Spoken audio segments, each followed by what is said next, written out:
What up, Salt Lake City, Utah? What's going on? Nice little area. And what's going on, YouTube? What's up, everybody? Well, as you can tell, I'm not in my truck right now. I'll be damned if it happened. Let me tell you about it. No, I'm just playing. But I am going to tell you about something. So, right now, we are in a nice little suite. Nice little suite. We got Haley dog chilling on the bed. Say what up, girl. Oh, you've been a long walk today, huh? Y'all tuckered out. Say what's going on. Say what's that. You tired? You tired, huh, boys? Alright, so I'm going to tell you today while I'm at this hotel. So, let me get comfortable. I'm sitting here walking around in my skivvies, just kicking it, hanging out. Skivvy time. Alright, so I'm going to tell you about the importance of a pre-trip. For those of you thinking about going to CDL school, those of you that are in school right now, and the rookies, actually everybody, it's important, but more importantly for those in school and stuff, we get those 4 pages of a pre-trip that we got to memorize. And when our when we go to test out at school, we got to go through that stuff just word for word practically. I mean, you can't miss too much. It's, your ABCs and CDLs, no abrasions, bulges, cuts, leaks, cracks, dents. What's that other one? But I'm going to tell you what, it's important. It is important. And here's why. Because I'm sitting in a hotel. Now you want to speak up. Now she wants attention. Now she's like, what's going on? So I got that 2017, and I know if you watch that video, I say 2016 in it, but it is a 2017. Next year's models come out this year. That's how every vehicle, whether it be a car, truck, commercial vehicle, it doesn't matter. Next year's model comes out this year. Okay, so it is a 2017, even though in my video I was tired. It had been a really long day. It's and I said 2016, but it is a 17. So, brand new truck, right? Brand new truck. I got that with 200 miles on it. Just breaking miles. Right now I got a little over 7,200 miles on it. About 2.5 weeks later, ish. Anyway, but it doesn't matter if it's brand new or not, right? It's actually better. I like it better that it's brand new because now you get to learn all the ins and outs of that truck as you break it in. And so I'm doing my pre-trips, and I'm checking for signs of leaks, signs of issues growing, and I found one. My left steer, I noticed about maybe 5-6 days ago, I noticed grease starting to kind of squirt out of it. It looked like it was in kind of the area of the steer knuckle, your upper and lower steering arms. And I watched it, and actually over a few days' time, and the other thing, and in school, it's almost like you kind of mock it. It's like, oh, this is ridiculous and stuff. It's critical. The part where you get inside and you look at your brake drum and your linings and you say that It's intact. There's no liners missing. There's no cracks in the brake drum. And what's the last thing you say? What's the last thing you say? We say no oil or grease. Okay, there's no oil or grease. Well, I found grease on my brake drum and my liners, and quite a bit. It wasn't at first. It wasn't terrible, but it was present. I put that in my report every night, and over the next few days, it got worse, and it was concerning. And so when I made it to Utah here, we've got a Layton yard, and I dropped a repower that somebody else is hooking up and taking the rest of the way. I went to our shop, told them about it. They checked it out, and they said it was pretty bad. They said they would highly recommend that I do not take any loads in its current condition, and that the grease on my drum and liners had actually just glazed over that drum to the point of damaging it. And so they sent me down here to Salt Lake City to the Freightliner shop, because it is, I mean, it's a warranty issue, you know. That truck's brand new practically.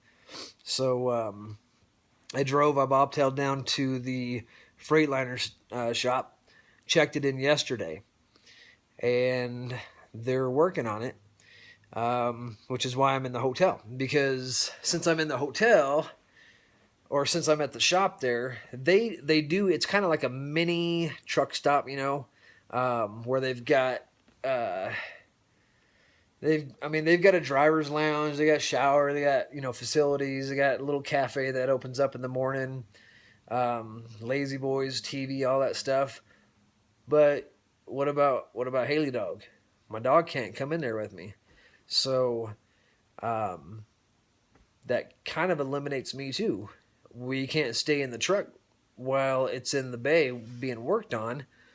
So what do we do? So I came to this hotel, and I think it's like Town Place Suites by Marriott or something like that. And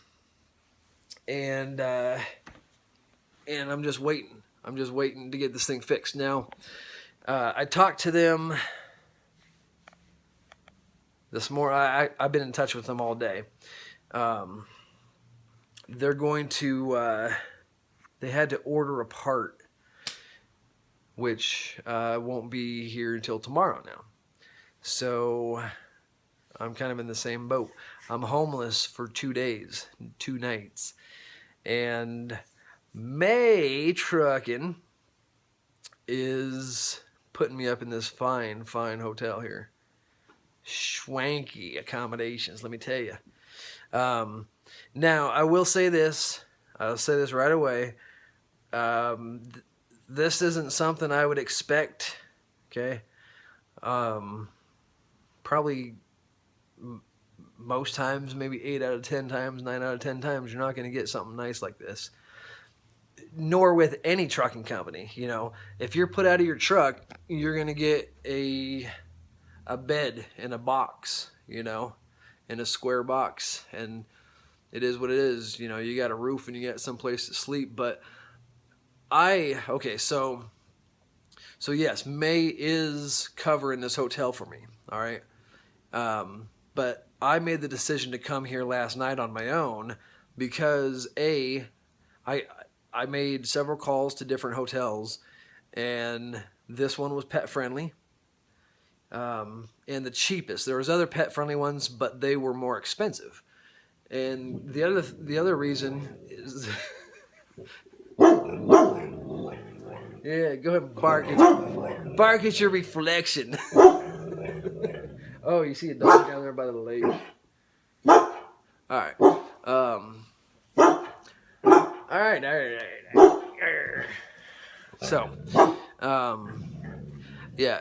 So the other, okay. So number one, they were pet friendly and cheaper than the other pet friendly options. And two was, I'm about a mile away from the Freightliner. shop. So that way I don't need to do an Uber or a cab or whatever. If I need something down there, I can just walk down there. And we took a nice little walk down there today, because I had to get more stuff, you know, for another night. I had to get another day and night worth of food for old Haley dog. And yeah, so they were close, pet friendly, and cheaper than the other pet friendlies. And that's why I made this decision to come here. Where's my... Now, I called May today, and I said, yeah, I'm in this hotel, and I got to be here for another night. So, you know, what can we do? And I thought they would say, well, go find a Motel 6 or maybe a Motel 8 and get up in that, you know, if they're pet friendly. But no, it was cool. My DM, he said, no, we're going to cover your hotel that you paid out of pocket for last night, and then I'm going to put money on your card right now to cover tonight. So that's what they did. And the room, taxes, and the pet fee was $169. $169. That's freaking ridiculous. But whatever. You know, it is what it is. But I think that's awesome that May's covering that. And it wasn't like pulling teeth. It was just a real simple thing, getting it done. So, yeah, I'm laying back in a little, I mean, it's a little baby suite. It's a little tiny baby suite. It's like a regular hotel room, but it's got stainless steel appliances, a full kitchen in there. As small as it is, it's a full kitchen, and granite countertops and all that snazzy stuff. I mean, the TV isn't great. It's an LG, and they got high def channels, but I mean, it ain't no 60-inch like I got at home. That's for damn sure. But it'll do, and it's got all the good movie channels. I just been watching some Ballers today, catching up on that, because the new season's coming out next month. No, actually coming out in July. So, yeah, that's what it is. I just wanted to say, do your pre-trips and do it thoroughly. Okay? The situation, if I would have been half-assing it and had not caught that, or, there it is, but it's grease, whatever, and let it go. What happens if I'm fully loaded and I got to really stop quick, and now I don't have the braking power on my steers? And the fact of the matter, that was my left steer that went out. My right steer, or, you know, the wheel bearing, or I'm sorry, the wheel seal is what it was. That's what they said, wheel seal. But the right one is doing the same damn thing. It's about a week behind as far as how bad it is, but it's doing the same thing. So, do your pre-trips, people. Pay attention in school, okay?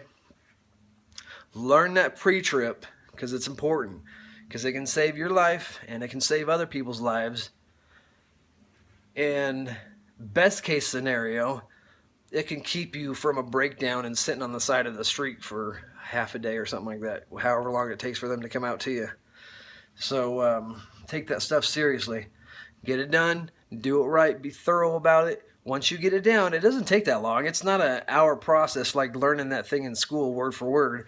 And you're not going through it when you're doing it yourself. You're not going through it and going, okay, we got airlines. There's no abrasions, bulges, cuts, leaks. It's properly mounted, properly secured, nothing missing. You know, you're doing that in your head, but you're whipping through it because you know what you're looking for. So learn it, take it seriously, and get it done, and it'll save you a lot of heartache in the future. Catch up with you.